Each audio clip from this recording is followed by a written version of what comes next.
Mərkəzi Gömrük Qospitalının həkim oftalmoloq Aynur Əliyeva bugün sizə mənə daha çox verilən suallar arasında valideynləri daha çox narahat edən, pasientləri narahat edən suallara cavab vermək istəyirəm.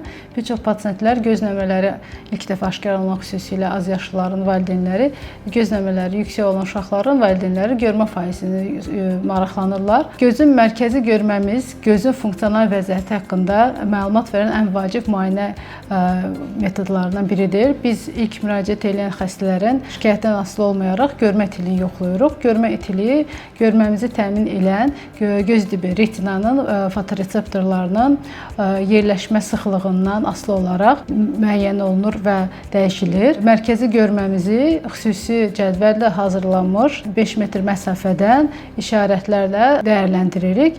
Görmə faizi, görmənin vəziyyəti, gözün sağlamlığını haqqında məlumat verən ən əsas göstəricidir. Mərkəzi görməmizi adətən 5 metr məsafədən xüsusi cədvəldə olan ortotipləri oxumaqla pasientlərin gözlərinin funksiyası haqqında onlara məlumat verib xəstəliyin hansı mərhələdə olmasına və yaxud müalicənin dinamikasının effektiv olmasını, görmə faizinin artıb azalmasına uyğun dəyərləndiririk. Cədvəl müxtəlif adlar altında müxtəlif alimlərin hazırladığı cədvəllər var. Bunlardan ən aktualı Sivtsev və Galavin cədvəlidir ki, müxtəlif böyük ölçülü 5 metr məsafədən oxunacaq böyük hərflər və yaxud rəqəmlərdən başlanmış 7-cə kiçilən sırayla dəyərləndirilir. Ən kiçik sıranı, ən kiçik rəqəmləri oxuya bilən göz 100% görməklə təmin olunmuşdur deməkdir. Valideynləri narahat edən nüanssa uşağın göz nömrəsi -5-dir, yaxud da mənim eynək nömrəm -3-dürsə, mənim görmə faizim neçədir sualı verirlər və biz həmin pasientlərə bir mənalı cavab verib bildirmək istəyirik ki,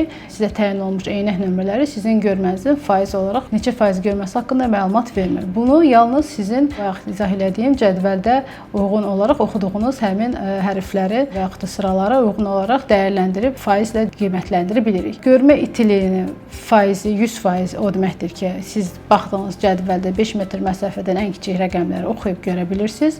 10% görmə ən böyük rəqəmi görürsünüz deməkdir. Sırf optika qaydalarına uyğun olaraq göz nömrələrinin sındırma qüvvəsi dioptriyalarla və həmin pasientin oturduğu gördüyü məsafənin münasibəti hesablanaraq görmə faizi haqqında məlumat vermək olur. Bu isə qısa o deməkdir ki, göz nömrələri yüksək olduqca, yəni mənfi rəqəmləri yüksək olan şəxslərin görmə faizi daha aşağı rəqəmlər göstərir.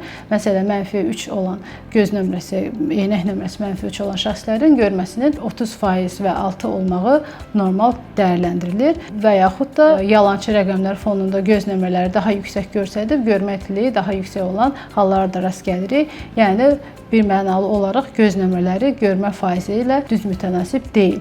Yəni göz nömrələri yüksək olmağı, görmə faizinin aşağı olmağı göstəricisi deyil. Pasient gəlir -6 rəqəm göstərir, gözündəki spazm götürülür, yaxud da həmin refraksiya qüsurunun optikanın hansı hissəsinin patologiyasına asılı olaraq buynuz qişa, billurun və yaxud da gözündə olan spazmla əlaqədar ortaya çıxmış rəqəmlərdən asılı olaraq görmə faizi tərs mütənasib ola bilir. Yəni -6 rəqəm göstərərək adam göz nömrəsi -6 göstərsə də 100% sırada olan ən kiçik xırda rəqəmləri 5 metrdən oxuya bilir. Buna görə valideynlər göz nömrələri -6-dır, görməsi məsələn 80% deyə bəzən təəccüblənirlər. Belə olan hallarda valideynlərə izah olunur ki, sizin uşağınızın göz nömrəsi və görmə itili göstəriciləri bir-birinə tamamlamırlar və bir-birlərinə vacib göstərici deyillər. Yəni pasient müraciət edəndə biz onun görmə faizini yoxlayırıq və ona uyğun gördüyü subyektiv fikirlər, pasientin gördüyü rəqəmlərə hansı sıraya uyğundursa, o sıraya uyğun görmə faizi haqqında məlumat veririk.